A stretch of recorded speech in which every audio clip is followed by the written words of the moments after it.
Hello and welcome to the Lyle Shelton Show. This is the show that will not allow the elephants in the room to go unnoticed or the hard issues to be swept under the carpet, no matter how much politicians, the media and our elites want them to be. This week we look at the Queensland LNP's election commitment on human rights for the unborn. Could the trad abortion to birth laws be wound back? Gender-bending madness continues to be in the news, and what is happening with Queensland Labor's push for euthanasia? Has Anastasia Palaszczuk kicked the can down the road? All this and more in today's show. Thanks for joining me. But first up, it's great to see the Australian's Bernard Lane continuing to shine a light on Australia's secretive children's gender whisperers. He was again reporting on the issue this week, covering the views of a world-renowned expert on Asperger's syndrome. Professor Tony Attwood has warned that changing gender is not necessarily the answer for children suffering with this condition. It's been well known for years that children on the spectrum have disproportionately presented for gender treatments such as puberty blockers, cross-sex hormones and surgery. And disproportionate number of these have been girls wanting to become boys. Bernard Lane reports, quote, "In the country's busiest youth gender clinic at the Royal Children's Hospital in Melbourne, 45% of 383 patients, 275 of them born female with an average age of just 14, showed mild to severe autism features on a screening test," end quote. Professor Attwood went on to tell Bernard Lane, quote again, "Once they've changed gender, they still have autism, and when gender transition doesn't solve their problems, they think, oh no, that was the only option I had, what's the point of life?" End quote. Now, one of the characteristics of autism is what we call a one-track mind, and sometimes the issue of gender dysphoria, discomfort with one's body, and changing gender becomes a special interest with a phenomenal knowledge and determination. Now, Sky News commentator Peter Credlin continues to follow Lane's reporting and again interviewed him this week. It's worth watching their 7-minute conversation. The alarming thing about Lane's reporting is that gender clinics which are treating children in epidemic numbers following years of safe school-style conditioning in the classroom refuse to answer his questions. Lane wrote that, quote, "Australia's other large specialist clinic at the Queensland Children's Hospital would not comment on the autism issue and told a member of the public last year it no longer kept data on how many biological girls given puberty blocker drugs were autistic," end quote. And they're particularly cagey when asked whether or not they are performing surgery on children. Here's Lane again, quote, "On Monday, one of Australia's best-known gender-affirming surgeons and a popular choice on trans social media, Andrew Ives, was set to resume operations at a private hospital in Melbourne as elective procedures ramp up," end quote. Now, Ives did not reply when asked if under 18 patients were in the queue. A typical cost estimate for top surgery or a mastectomy is about $10,000. Under 18 trans surgery is thought to be rare in Australia, but public data is lacking.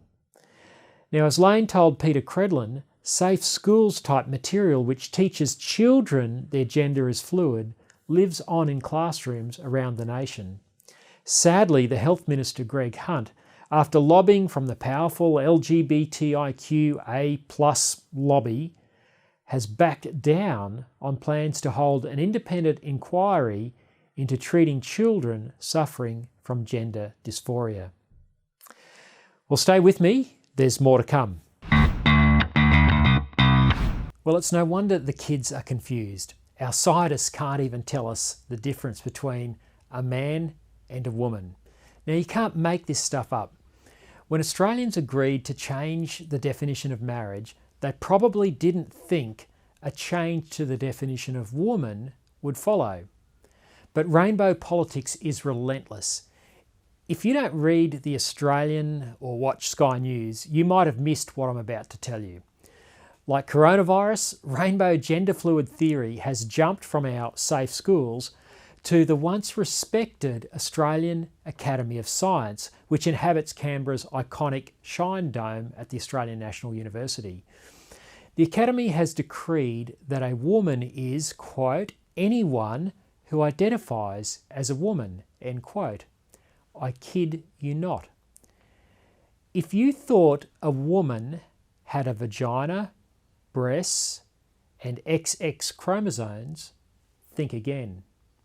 Someone with a penis, normally referred to as a man, whose, quote, personal gender identity does not correspond with sex assigned at birth, end quote, can be a woman, our scientists now tell us.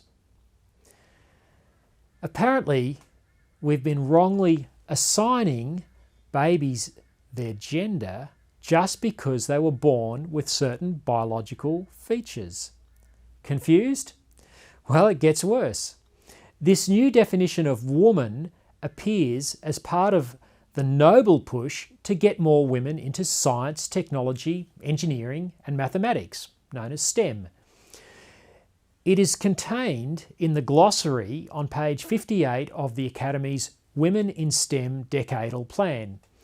Now, it goes without saying that in today's PC fascist world, you are a bigot if you disagree. For the record, the glossary was silent on the definition of man. It's almost like the Women in STEM Decadal Plan is tailor-made for mediocre male scientists who might be looking for a career leg up by changing their gender identity. Heck, they wouldn't even have to have surgery or take estrogen. Like women and girls striving to compete with biological men under transgender guidelines released by our sports minister Richard Colbeck last year, women scientists seeking to get ahead in STEM now may also have to make way for biological males.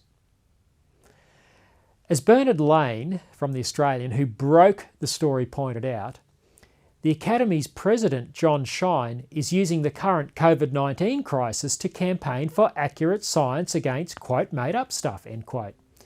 Seriously? He should look in his own backyard first. Now, evolutionary biologist Madeleine Beekman, a professor at the University of Sydney, said the Academy had departed from biological fact. She says, quote, I find it surprising that it comes from the Academy of Science, which should be based on science and not some social, political agenda. So, I'm shocked, actually. End quote.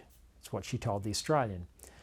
As Bernard Lane also pointed out, the Women in STEM Decadal Plan is paid for by the taxpayer. That's you and me, folks. Why the gender whisperers are running amok in our schools, sporting clubs, and in our scientific institutions on the watch of a Liberal and national government is mystifying. If courage does not exist to take on this foolish and harmful ideology now, when will it? LNP parliamentarians like Senator Amanda Stoker from Queensland are trying, but it is a measure of the power of the rainbow political lobby that so little progress is being made 7 years since the coalition was elected. Now, gender dysphoria is real, but so is anorexia. Both afflictions involve people thinking something about themselves that is not real. The last thing women need is for politicians and now scientists to buy into a world that is not real. Enjoying the show? That may not be the right phrase, but this information and analysis, if it's helpful, please subscribe or click like so you can hear more in the weeks ahead. Stick around, I'll be back. Welcome back, you're with The Lyle Shelton Show. one Queensland political party will move to wind back Jackie Trad's abortion-to-birth laws. The killing of unborn babies paid for by you, the taxpayer, through Medicare is undoubtedly one of the most vexed issues of our time. Sadly, it seems to have the support of most Australians. Whether that support is based on proper information is another matter. But it does seem that most people would rather avert their eyes than consider what their eyes see on an ultrasound screen. In the same way, an unborn baby recoils at the initial probing of the abortionist's instrument, we recoil at informed debate. As a result, we have had decades of abortion on demand, culminating in the practice being scrubbed from the criminal code in most states. Proper figures are not kept, but it is estimated that 80,000 Australian babies are aborted each year. There is no sanction in law for a man who coerces a woman to kill their baby, and there is no sanction for those who choose to kill a baby because they wanted a boy. Apart from the pro-life movement, which is ignored by the body politic and the media, no one seems to care. That's why a story which appeared in this week's Brisbane Times matters. An unnamed spokesman for the LNP said if it won government, it would, quote, review gestation limits, counselling arrangements and protections against abortion coercion, end quote. While this won't completely stop the killing, which sadly seems to be supported by a majority of Queenslanders, it will assist many women and will save many babies' lives. This is a progressive move by the LNP. The former Queensland Deputy Premier Jackie Trad in 2018 led the charge for abortion-to-birth legislation, with her aim being to ensure there were no limits for abortion, gestational or otherwise. Now, polling shows the majority of people are deeply uncomfortable with late-term abortions, something that did not bother Trad in her abortion enthusiasm. Reviewing counselling arrangements, where the only advice a woman often gets is from the organisation killing her baby, would be a big improvement. Criminalising men like rugby league stars Tim Simona and Bryce Cartwright for coercing their girlfriends to kill their babies would also be a win for women. The LNP's moves are testament to the work of good people within the party's various units and policy-making forums who have been willing to make a coherent argument and convince fellow party members that change is needed. It was great to see the Brisbane Times report, and I quote, "At last year's LNP State Convention, where party members come together to set policy direction, a resolution was passed calling for a future LNP government to legislate that babies born alive during a late abortion, i.e. post 20 weeks, be given the same protection under the law as any other newborn child," end quote. It's a measure of how debased our society has become that a motion like this was even needed. Sadly, there have been hundreds of cases of babies born alive and left to die after botched abortions in Queensland alone. It's one of the abortion industry's many dirty secrets. It's fantastic to see a major political party finally recognise this.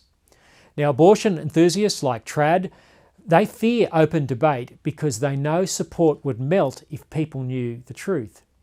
If only mothers like Jaya Taki and Miss X knew they had other choices than to give into the bullying of the likes of Simona and Cartwright, if only. For progress on protecting women and unborn babies from the horrors of the abortion industry, your action, if you are a Queenslander, at the ballot box on October 31 is required. Finally this week, we turn to what advocates call voluntary assisted dying. Now, if euthanasia is not electoral poison, why is Anastasia Palaszczuk putting it into a coma until after the Queensland election? I've always thought that Palaszczuk was a reluctant conscript to the radical social agenda of the left of her Labor Party. After all, it was her former deputy Jackie Trad who drove the abortion-to-birth agenda, holding a party to celebrate baby killing at a swank West End bar 1 year after her legislation passed. Palaszczuk has done her best during this term of Parliament to put off one of the left's other prized social reforms, that is euthanasia. She's probably been helped by Trad's rolling interactions with the Crime and Corruption Commission, and more recently the COVID-19 crisis, which saw Parliament suspended. Palaszczuk has not declared whether or not she supports euthanasia, but it is one of the social issues that sadly seems to have a lot of public support. Even some in the LNP do, including former Premier Campbell Newman. Everyone fears dying, and more than that fear is a fear of a bad death. Almost everyone has a story of a loved one or a friend who has suffered. What is not widely known is that end-of-life healthcare has come a long way in the last 20 years. Palliative care experts have told Parliament's inquiry into the so-called voluntary assisted dying that requests for an early end of life dry up when people are given proper care. The inquiry found that end-of-life healthcare was badly underfunded, and logic would dictate that this be fixed before even considering a debate about making killing part of healthcare. But we live in an age where reason is out the window, trumped by emotions. There are a small number of cases that are difficult to treat with palliative care, but even then, palliative sedation is a pain-free option for the very worst and most difficult of cases. With properly funded palliative care, the overwhelming majority of people can expect a dignified and pain-free death surrounded by their loved ones. There is no reason to cross the Rubicon to where doctors suddenly become killers. Sadly, this is a discussion missing in much of the media's characterisation of this issue. And sadly, the majority of politicians sitting on the cross-party inquiry leaned in favour of the lethal injection. They were obviously affected by the emotional stories they heard from the public and from euthanasia activists. Who can blame them? Except there is always an emotional reason to enact public policy. The trick is to make sure there are not unintended consequences, something impossible with euthanasia policy. The chief concerns with euthanasia legislation is how to stop the vulnerable from being wrongfully killed, something that has become routine in Holland and Belgium since they galloped through the ever-moving goalposts of euthanasia policy. Because these wrongful deaths occur on the elderly or deeply sick and estates and money are involved, often there's very little fuss made. To avoid euthanasia becoming too much of an election issue, Palaszczuk has kicked the can down the road, sending the issue off to the Queensland Law Reform Commission to come up with a draft bill. This, of course, won't happen until after the October 31 state election. Queenslanders should be very concerned about the ability of the Law Reform Commission to thread the needle of allowing for euthanasia for the terminally ill who are in intractable pain, a very tiny minority of patients, while preventing a suicide on demand regime, which is the real aim of leading euthanasia activists. After all, the Law Reform Commission were the geniuses who drafted Trad's abortion to birth law with no provision for pain relief to be administered to the unborn babies as they are torn limb from limb in their mother's womb, no provision to stop men coercing mothers into killing their child, and no provision to stop baby girls being targeted in sex selection kills. Everywhere euthanasia laws have been passed, the goalposts have moved. It is a slippery slope to euthanasing the mentally ill, as it has been in Holland and Belgium, and saving money in the health system, think Canada. At a time when our society has admirably made enormous sacrifices to make sure the old and the frail did not suffer premature death because of coronavirus, why would we even contemplate public policy which pressures them into that very thing? With Trad on the backbench and fighting to hold her Green left seat of South Brisbane, you can bet euthanasia will be back on the table after October 31. In the meantime, Palaszczuk hopes we all forget about the issue. But mark my words, this will be resuscitated after the election if Labor wins. Well, thanks for joining me today on The Lyle Shelton Show. Remember to subscribe and stay tuned for more in the near future. Bye for now.